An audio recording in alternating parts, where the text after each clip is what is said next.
They may have told you to go to the big city, chase the busy crowds, find the bright lights, but no, you chose your own path to stay right here. I'm your host, Claire Bouvier. Welcome to the Small Town Entrepreneur Podcast, where opportunity is just on the other side of the door. Hello, everyone. I am Claire, your host, and it's a soul show. It's just me. It's been a while. I thought I would celebrate a full year, just over a full year of putting out episodes on the podcast. And to be honest, my goal was just to get to year one, to reevaluate. And then I read something that it was the top 1% of podcasts put out 20 episodes. There are 400 million podcasts, and I believe there's only 200,000 in the last week that put out a podcast episode. So all these statistics are interesting because it's hard to keep showing up every single week and putting content out there. And it was something I really struggled with. I post a lot, I shared things online, but to really pick a channel, pick a lane, show up, commit week after week, it was hard. And so today's episode, I'm just going to speak to those that start things, and it's really hard to keep going with them. And what are the things that I did to keep going and to keep showing up despite, having a baby or despite being sick, all these different things, and how I've made it work for me. And so if you're listening to this and your dream is maybe to start your own channel, it doesn't have to be a podcast, but the key is consistency. And to be in that 1% is really about just keep showing up. And the best way to show up is picking something that seems obvious, but something that you're super passionate about. And the best thing is to just think about, what are you naturally talking to your friends, your parents, people on the street? Where does the conversation go? What does it end up coming to? And I know for me, it's always been about getting everyone to start a business, marketing, and technology. And I thought, well, there's tons of people out there. But then what I recognized was that I love the world of technology and marketing and helping people start a business. But really what I found the extra layer was, and this is where they say riches are in the niches, is finding that next level. And for me, it was, I want you to make a ton of money living where you want to, specifically for those of us that love the small town communities. And that's what I've chosen. I've always chosen the small city over the big city because of the community and many other things. But I have come to learn that you really can't ignore the things that you're passionate about, because if you try and show up for something that's trending, that's popular, that's cool, it's really hard to keep showing up because you're not really driven and you're not excited about the topic. And I'm talking from someone that has lots of ADHD.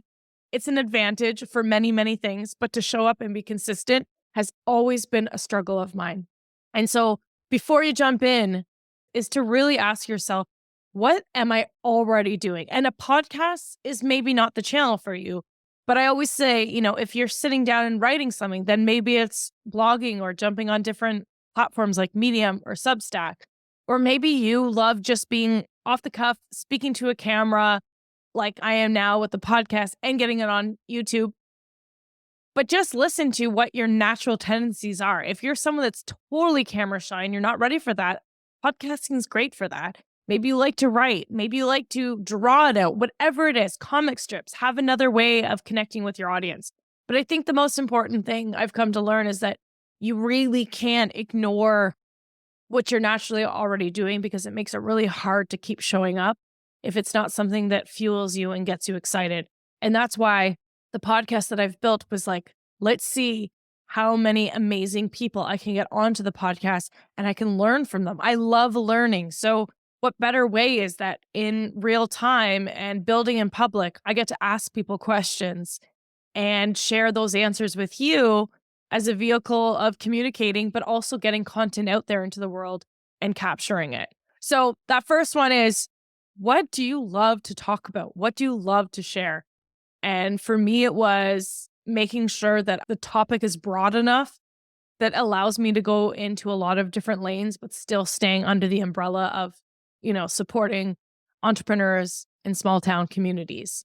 The next thing was, don't do what I did and just cross your fingers and ask people to come on the podcast willy-nilly and hopefully it gets out. Plan, structure it so that you know that you're at least 3 to 4 weeks out, because there are real things that happen in life. You get busy, you get sick, you have a baby, you go on a trip, you're burnt out, whatever it is, you always want to give yourself that buffer time. And so I would say have 3 to 6 episodes, if you can, in queue before you even launch your podcast. I would not recommend going in real time and putting that pressure on you. I've done both, and it is so much more fun when you have some sort of plan and you get to start promoting it ahead of time and getting people excited, and you have better conversations with people because you're not rushing it. The biggest question people always ask, and something I've come to learn, is that if you have a message to share, figure out the quickest way to get it out into the world. Once people are interested, you test it, people are buying into your idea, they're excited what you have to say. That's the time when you can start focusing in on, the very special equipment that you want to use. But my first, 3, 4, 5, 10 episodes, I was just recording on my Apple earphones into my phone. And I still don't have anything super fancy now. I have a light and I have a camera and I have a microphone. But I really believe that if you have a message that you want to share, and you can always create more excuses, and that's the thing, is that just get out there and build it, put it out there and test it and see what people are interested in and follow that. And then once you have the resources, you have the time, and you start to become more comfortable, you can start improving the quality of video, improving the video, improving all these things. And I still have a long ways to go, but it's better where I was. So it's just about those incremental changes and recognizing that it's better to get the message out there and test it and see what your audience wants and improve by listening to what the feedback they have to give.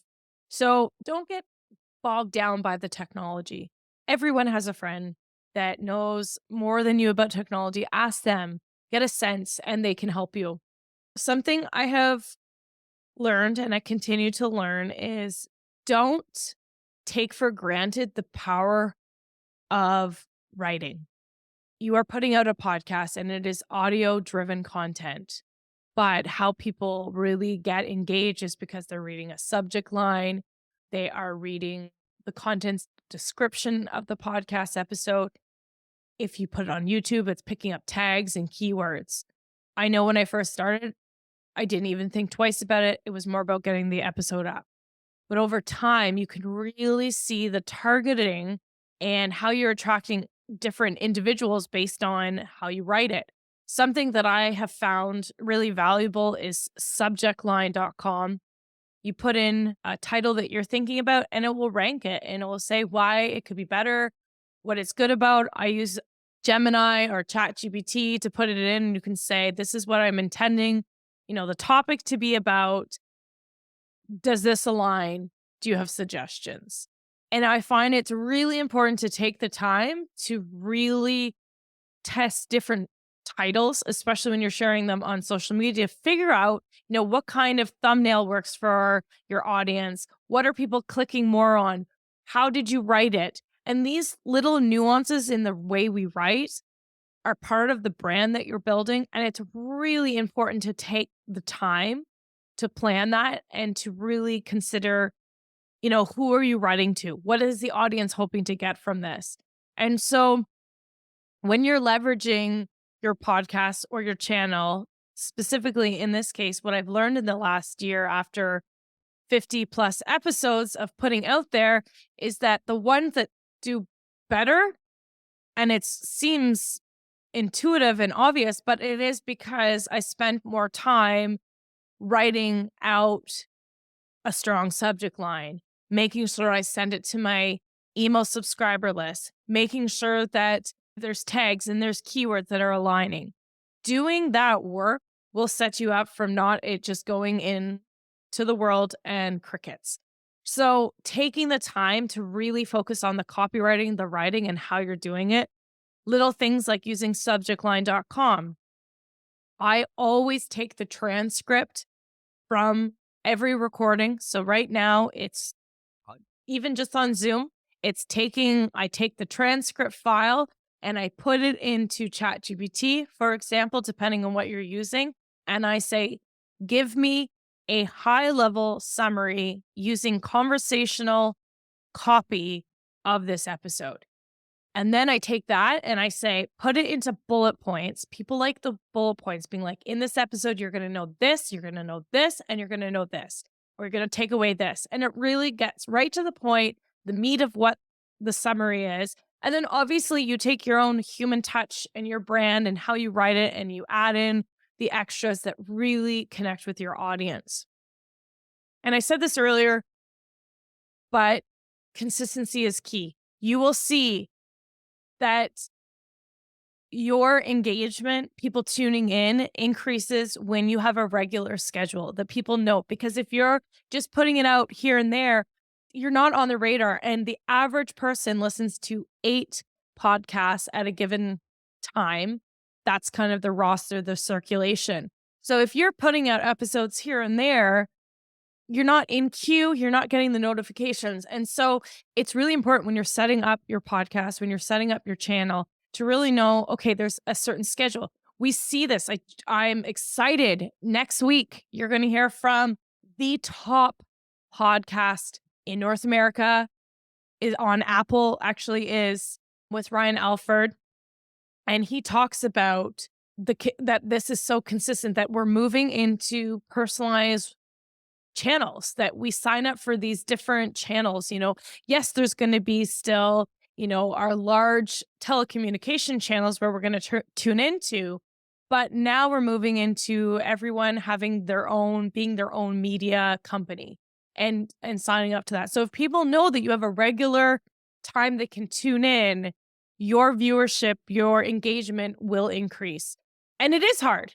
That's why the first year I was like, I'm only sitting here because I promised myself I'm not going to share how to be consistent if I can't for myself show up and be consistent every week.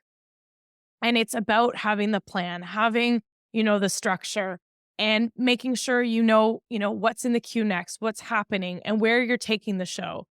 And the biggest thing is, and it's hard with podcasting because you don't get a ton of feedback, but make sure that you get feedback from important people in your life that are going to give you really intelligent feedback. You need to ask your audience, what do they want? And when you're listening to this, I want to hear from you. It is a quiet world in the podcasting world.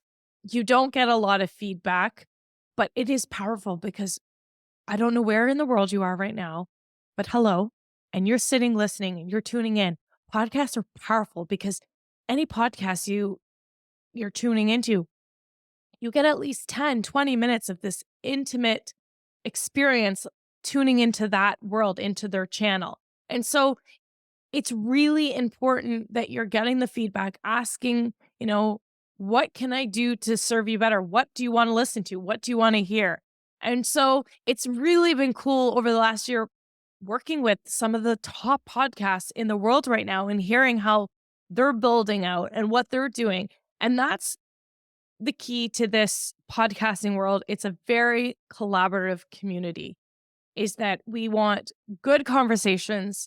It's not like, I always say TikTok is like someone jumping out of a bush and scaring you and then you move on.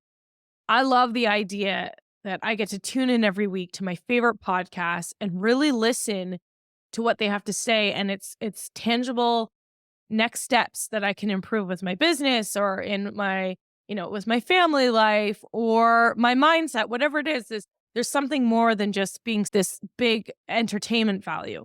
And something I promised that I would share that has been wildly successful, and I really didn't realize the power of collaboration and reaching out. But 99.9% of the time that I have asked over the last over a year, asking to have some of the top performers in the podcast space or in the entrepreneurial space, I am blown away that when I just write them and creatively and strategically write them and follow up, that they respond.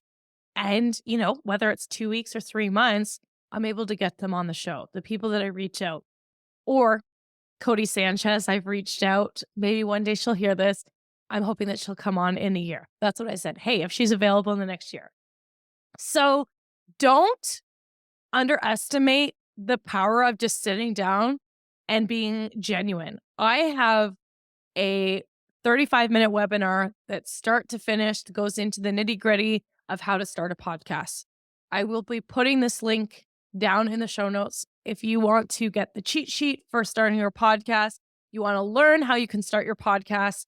The world needs your message. I believe there's tons of people that have powerful messages, and it's about just starting, getting it out there. You don't know what could happen if you put it out there. I will be announcing 2 massive partnerships I have landed in the last couple weeks that will be coming soon. So I really hope that today you think about what you're super passionate about and how you can get that message out into the world and start sharing it, whether it's a podcast or it's another medium. Thanks for being here. And I will see you next week when we have the one and only Ryan Alford. Cheers.